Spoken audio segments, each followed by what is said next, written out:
Hi guys, Sensor is back and today we are going to talk about how did the perimeter of rectangle formula came into existence. So as we know, the formula for perimeter of rectangle is 2 into L plus B in L plus B in brackets. So this is the formula. So to understand this formula, we need to first draw a rectangle. In this rectangle, this is the length and this is the breadth. And in rectangle the opposite sides will be parallel. We show this by drawing a line on them.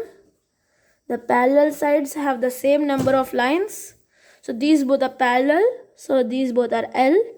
These both are parallel, so these both are B. And not only parallel, their length is also same because they have 90 degrees here. So we can write the rectangle sides like this.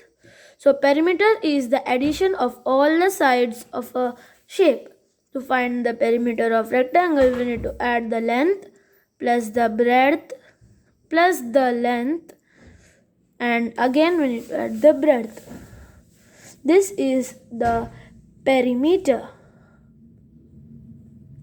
As you can see, there are two L's. So simply we can write 2 into L, plus there are two B's, we can write 2 into B.